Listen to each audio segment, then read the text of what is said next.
আমারও কিন্তু নিট 2022 এর আগে নিটের সিলেবাস শেষ হয়নি। তোমরা যারা এই ভিডিওটা দেখছো, আমি জানি তোমরা অনেকেই এটা বলবে যে দিদি আমারও সিলেবাস শেষ হয়নি। সো সিচুয়েশনটা কিন্তু সব বছর এবং প্রতি বছরই এক থাকে। এখন যারা ডিফারেন্ট মেডিকেল কলেজে পড়ছে তাদের জন্যও কিন্তু এই কথাটা কিছুটা মিথ্যে নয় যে তারাও কিন্তু নিটের আগে তাদের সিলেবাস শেষ হয়নি। তাহলে প্রতি বছর এরকম অনেক স্টুডেন্টই থাকে যাদের কিন্তু সিলেবাস শেষ হয় না, তারপরেও তারা কি করে মেডিকেল কলেজে বসে আছে নিশ্চয়ই তোমাদের জানতে ইচ্ছা করছে। আজকে সেই কথা তোমাদের সঙ্গে শেয়ার করব, যখন নিটের আর মাত্র মাত্র মাত্র 1 মাস বাকি। এই সিচুয়েশনে দাঁড়িয়ে এমন কি তুমি করবে যেটার জন্য আমার সিলেবাস শেষ না হওয়ার পরেও আমি মেডিকেলে চান্স পেয়ে গেলাম। আবার অনেকের কাছে হয়তো এরকম শুনবে যে যাদের সিলেবাস পুরো শেষ হয়ে গেছিলো তারপরেও তারা মেডিকেল কলেজে চান্স পায়নি। তো তোমরা যারা আমার মতো সিচুয়েশনে আছো যে এখনও সিলেবাস শেষ হয়নি বা মাত্র কিছু জায়গায় বাকি শেষ করতে, তারা কিভাবে পুরো জিনিসটা কভার করে আলটিমেটলি নিজের ড্রিম ডেস্টিনেশনে পৌঁছবে, আজকে সেই কথাই তোমাদের সাথে শেয়ার করবো। অ্যান্ড আই হোপ তোমাদের আজকের ভিডিওটা দেখতে ভালো লাগবে। So without any further delay চলো ভিডিওটা স্টার্ট করি। Everyone, I am Deblina, a final year MBBS student from Malda medical college and hospital.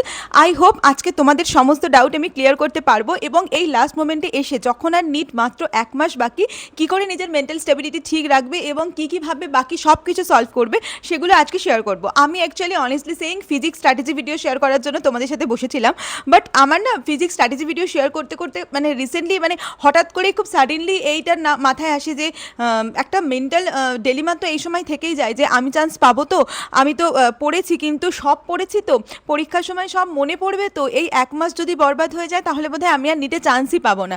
তো অবশ্যই এটা একদম ঠিক কথা। এই 1 মাস হচ্ছে যে আলটিমেট 1 মাস, যেই 1 মাসের জন্য আমরা সবাই ওয়েট করে থাকি এবং এই 1 মাস যদি ভালো করে না প্রিপেয়ার করতে পারি তাহলে কিন্তু একদম আমি আউট অফ সিলেকশন হয়ে যাব।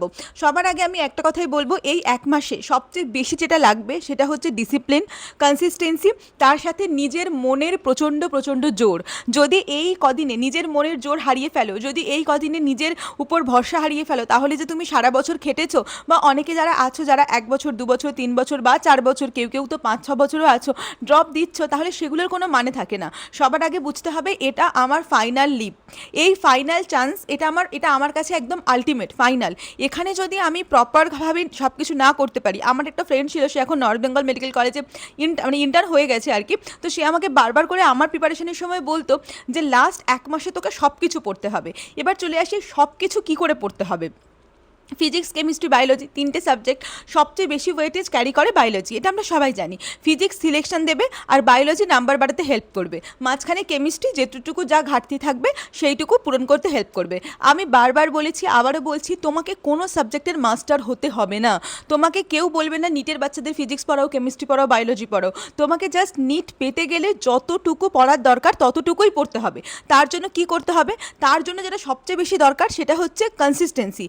এই কদিনে আমার নিজেরও এক্সপিরিয়েন্স আছে, বিশ্বাস করো, আমি 20 দিনে গোটা সিলেবাস শেষ করেছিলাম। আমি বিশ্বাস করি আমি যদি পারি, সেই ডেডিকেশন যদি নিজের মধ্যে আনতে পারো তাহলে তুমিই পারবে। কিন্তু এখানে কোশ্চেনটা হচ্ছে ডেডিকেশনটা, এই যে ডিসিপ্লিনটা, এটা কি করে আসবে? তুমি যদি এখনও বসে রিলস ঘাঁটতে থাকো, এখনও বসে ইউটিউব শর্টস দেখতে থাকো, এখনও ইউটিউব খুললে পড়ার ভিডিও থেকে অকাজের ভিডিও বেশি দেখতে থাকো, তাহলে তো মুশকিল না? এই মোমেন্টে দাঁড়িয়ে যত তাড়াতাড়ি সম্ভব সমস্ত কিছু তোমাকে পড়ে যেতে হবে। বিশ্বাস কর, এই লাস্ট 1 মাসে তোরা যা পড়বি তোদের এক্সামে সব মনে থাকবে। এটা আমার ক্ষেত্রে বহুবার হয়েছে।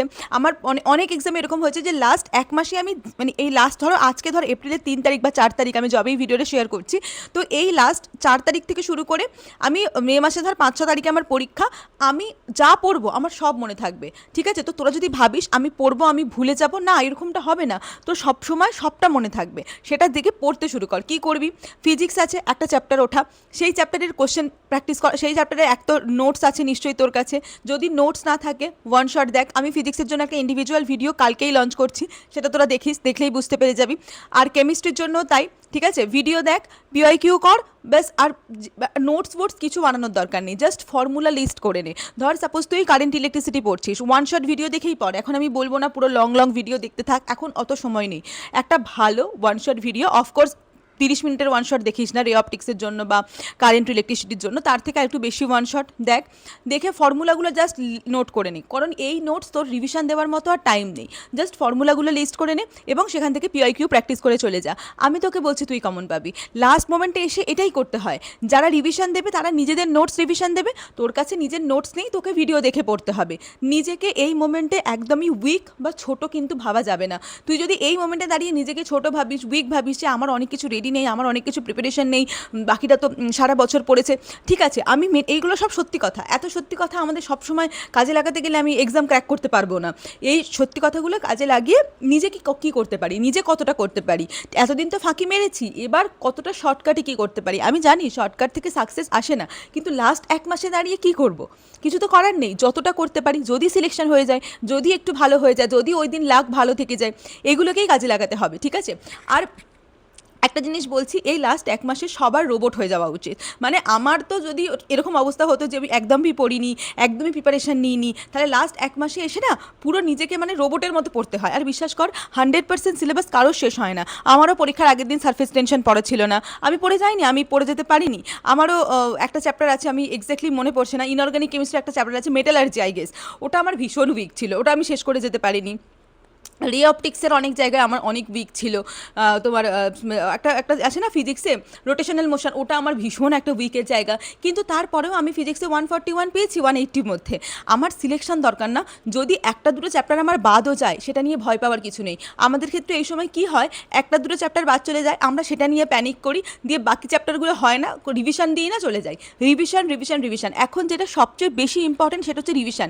যেটা আমি আগের বছরের মার্চ মাসে পড়েছিলাম সেটা যেন এখন আমি একবার অন্তত রিভিশন দিয়ে যেতে পারি। যেটা আমি আগের বছরের দুর্গাপুজোর সময় পড়েছিলাম বা ঈদের সময় পড়েছিলাম, সেটা যেন আমি একবার অন্তত রিভিশন দিয়ে যেতে পারি। কারণ এই মোমেন্টে এসে যদি রিভিশনটা না দিই না, তাহলে কোনোভাবেই আমি এক্সামে মনে করতে পারবো না। আমাদের কারোরই হিউম্যান ব্রেন অত ভালো নয় যে 1 বছর আগে পড়া জিনিস মনে পড়ে যাবে না। যদি সব কিছু একবার চোখ বুলিয়ে যাওয়া যায় সেটাই অনেক বেশি ইম্পর্টেন্ট, মানে সেটাই অনেক বেশি দরকার আর কি। আর বায়োলজির ক্ষেত্রে দেখ, এই কদিনে তো আরামসে বায়োলজি রিভিশন দেওয়া যাবে। এরা তো আমাকে কেউ বলিসই না যে দিদি আমি বায়োলজি রিভিশন দিয়ে যেতে পারবো না। যদি কারোর এরকম হয় যে আমি কোনো একটা চ্যাপ্টার নতুন পড়ছি, ধর ডাইজেস্টিভ সিস্টেম আমি নতুন পড়ছি বা রেসপিরেটরি আমি নতুন পড়ছি, ঠিক আছে নতুনই পড়, কিন্তু একবার পড়ে যা, ঠিক আছে, যাতে ওখান থেকে কোশ্চেন আসলে করতে পারিস। কারণ হতেই পারে অনেক সময় নিটের পেপার খুব সহজ হয়, হতেই পারে, ঠিক আছে। আর এই লাস্ট মোমেন্টে যেটা সবচেয়ে বেশি আমি মানে এই সমস্ত কিছু পড়াশোনা হ্যান ত্যান এগুলো বাদ দিয়ে আমি যেটা বলবো সেটা হচ্ছে নিজের মেন্টালিটিটাকে ঠিক রাখা। কারণ অনেকেরই হয়তো সিলেবাস শেষ হবে না, কিন্তু তারপরেও অনেকজন ডিউ টু অ্যাটিটিউড, তার যে অ্যাটিটিউডটা ভালো, সে যে অ্যাটিটিউড নিয়ে এক্সাম দিতে যায় সেই অ্যাটিটিউডের জন্য বেরিয়ে যাবে। এই লাস্ট মোমেন্টে এসে যাদের নাম্বার অনেকটা কম আসছে, আই মিন 500-র নিচে আসছে, তাদেরকে আমি বলবো না যে তারা মক টেস্ট দিতে থাক বা এগুলো করতে থাক। যাদের নাম্বার 500-র উপরে আসছে, মোটামুটি বুঝতে পারছিস যে আমার সিলেকশন হয়ে যাবে, তারা অবশ্যই কনফার্ম মক টেস্ট দে। বাট তার থেকেও বেশি দরকার এই লাস্ট মোমেন্টে সব কিছু রিভিশন করাটা। এই লাস্ট মোমেন্টে আমি আমার পার্সোনাল সাজেশন, যারা একটু ভালোর দিকে আছিস তাদের সাজেশন যে এরা দুটো ভাগে ভাগ করে নে, প্রথম 1 সপ্তাহ এবং লাস্ট 15-20 দিন বা প্রথম 15 দিন লাস্ট 15 দিন, যেন এই 1 মাসে পুরো দুবার গোটা সিলেবাসটাকে কভার করে যেতে পারিস। আর বায়োলজি আমি লাস্ট ডেটগুলো স্ট্র্যাটেজি আমি বানাবো, লাস্ট 10 ডেজের কীভাবে পড়বি সেটা আমি বানাবো, কিন্তু এখন থেকে আমি বলবো যে বায়োলজি মানে এরকম শুরু কর যে আমি যেটা নিজে করেছিলাম সেটাই আমি পার্সোনালি সাজেস্ট করবো যে একদিনে গোটা হিউম্যান ফিজিওলজি, একদিনে গোটা প্ল্যান্ট ফিজিওলজি, একদিনে গোটা প্ল্যান্ট কিংডম বা প্ল্যান্ট কিংডম মানে ওখানে পুরোটা মানে anatomy of flowering plants, plant kingdom, morphology of flowering plants and হচ্ছে তো সামনে প্রথম যে চ্যাপ্টারটা বায়োলজিক্যাল অর্গানিজম, আমার এক্স্যাক্টলি মনে পড়ছে না, লিভিং ওয়ার্ল্ডের পরের চ্যাপ্টারটা যেটা, ওই চ্যাপ্টারটা মানে মোটামুটি এই মানে 8টা-10টা করে চ্যাপ্টার নে বা 5-6টা করে চ্যাপ্টার নে বায়োলজির, এবং সেটা পুরোপুরি কভার করে তো একদিনে শেষ কর। দেখ না নিজের অকাত কতটা, দেখ না নিজের ক্ষমতা কতটা, ঠিক আছে। মেডিকেলে তো এর থেকে অনেক বেশি পড়তে হবে, আমি কম্পেয়ার করছি না, কিন্তু আমি জাস্ট বলছি যে দরকার। মানে এই যে আমি নিজে হঠাৎ করেই করেছিলাম, মানে পরে আমার ফ্রেন্ডরা কেউ আমার কথা বিশ্বাসই করেনি যে আমি সত্যিই একদিনে হিউম্যান ফিজিওলজি কমপ্লিট করেছিলাম। এখন আমি মেডিকেল কলেজে এসে বুঝতে পারি যে ওর 10 ডবল বেশি একদিনে পড়ে চলে যায়, তাহলে কেন পারবো না, কেন করিনি তখন, ঠিক আছে। আর একটা কথা, এখন অনেকে অনেক ডিমোটিভেট করার চেষ্টা করবে, নিজের মক টেস্টের নাম্বার কেউ দেখবি না, মক টেস্টের নাম্বার দেখার কোনো মানে হয় না। আমার এখন ক্যামেরার সামনে বলতে কোনো অসুবিধা নেই, এখন ফাইনাল ইয়ারে পড়ি তো এখন এগুলো বলতে কোনো অসুবিধা নেই। আমার মক টেস্টে সবসময় 510 515 এর থেকে বেশি কোনো নাম্বার আসেনি। হ্যাঁ, বাড়িতে আমি অনেকবার অনেক বাজে কথা বলেছি, 590 পেয়েছি, 600 পেয়েছি, এইসব অনেকবার বলেছি, কিন্তু আমি কোনো দিন পাইনি। 510 515 পেতাম, বাড়িতে যদি ওটা না বলতাম তাহলে বিশাল মানে অশান্তি হতো, সেজন্য হয়তো বলতে হয়েছে। কিন্তু আমি নিজে জানতাম যে আমি চান্স পাবো, কারণ আমার প্রিপারেশন ওরকম। তো নিজের ওপরে ভরসাটা রাখার খুব দরকার, যে এই কোশ্চেনে হয়তো আমি পাচ্ছি না, এই কোশ্চেনটা টাফ আসছে বলে হয়তো আমি পাচ্ছি না, এটা আমাকে রিয়েলিটি চেক দিতে পারছে না, কিন্তু যদি আমি আমার যেরকম প্রিপারেশন আছে, আমি যতটা পড়েছি, আমি যতটা খেটেছি, যদি ঠিকঠাক কোশ্চেন আছে, আমি নিশ্চয়ই চান্স পাবো, আমি নিশ্চয়ই সিলেকশন পাবো। আর সেটাই আলটিমেটলি হয়েছিল আমার ক্ষেত্রে। তো আমি বলবো যে দেখ, এই 1 মাস নিজের জীবনের সবচেয়ে বেস্ট 1 মাস কর, এত খাট এত খাট এত খাট, যেন নিজে পরে গর্ব করে বলতে পারিস যে আমি অত কোনো দিনও খাটিনি, আমি ওই লিন্টের 1 মাস আগে আমি যে পরিমাণ খেটেছিলাম ওই পরিমাণে আমি কোনো দিন খাটতে পারিনি। এটা যেন সবসময় মানে এইটা যেন ওই রেকর্ডটা যেন মেডিকেল কলেজে এসেও, মানে অফকোর্স তুই মেডিকেল কলেজে এসে অনেক পড়বি আরও বেশি, কিন্তু তবু যেন মনে থাকে যে অত তো কোনো দিন পড়িনি, অত কোনো দিনও হয়তো পড়তে পারবো না আর, ঠিক আছে? তো নিটটা একটা জার্নি, আমরা সেই জার্নির একদম লাস্ট প্রান্তে এসে দাঁড়িয়েছি।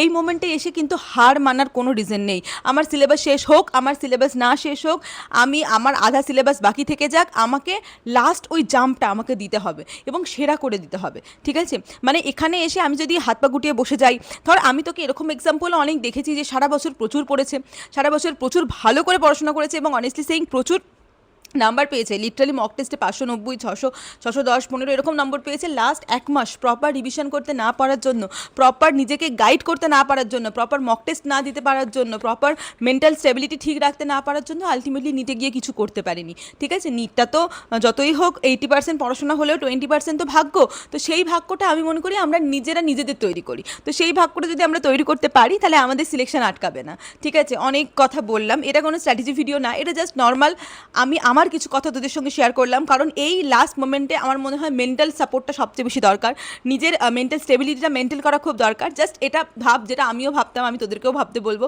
আমি সবসময় এটা ভাবতাম যে এই কদিন খেটে নিই, এই কদিন নিজের জীবনে সবচেয়ে বেস্ট দিয়ে খেটে নিই, তারপরে তো আমি ডক্টর, মানে এটা একটা আলাদা মানে আলাদা ফিলিংস, ঠিক আছে? সেটা এখনও নিজেকে ডক্টর বলতে পারি না, সেটা আলাদা কথা, কিন্তু ওই মোমেন্টে মনে হতো যে ডাক্তারিতে চান্স তো পেয়ে যাবো, আর এটা তো আমরা সবাই জানি, ডাক্তারিতে একবার চান্স পেয়ে গেলে তুই ডাক্তার, ঠিক আছে?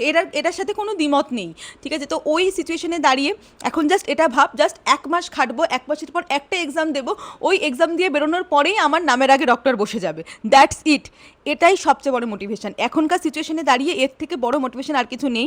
আর যদি কখনো মোটিভেশন না পাস, তাহলে নিজের বাবা মায়ের দাদু দিদার মুখের দিকে একবার তাকাস, ভাই বোনের মুখের দিকে একবার তাকাস, তারা তোর জন্য ওয়েট করে বসে আছে, তারা মানে তাদের সব কিছু তোরা, ঠিক আছে? তাদের সব কিছু, তারা তোর মানে তোর রেজাল্টের উপর ডিপেন্ড করছে তাদের ফিউচার কেমন হবে, তোর ফিউচার তো ডিপেন্ড করছেই, বাট তাদের রেজাল্টের উপর ডিপেন্ড করছে তারা ডাক্তারের বাবা মা ভাই বোন দিদা দাদু হবে কি না। সো দ্যাটস ইট, আমার মনে হয় এর থেকে বেশি মোটিভেশনের দরকার তোদের নেই। ভালো করে পড়াশোনা কর, পরের ভিডিওটা আসছে ফিজিক্সের ওপর, আমি এখনই অলরেডি শ্যুট করে দিয়েছি ফিজিক্সের ভিডিওটা। সো আই হোপ তোদের অনেক হেল্প হবে, আমি কেমিস্ট্রির ভিডিও দিচ্ছি, এর পরপর 2-3টে ভিডিও দেবো।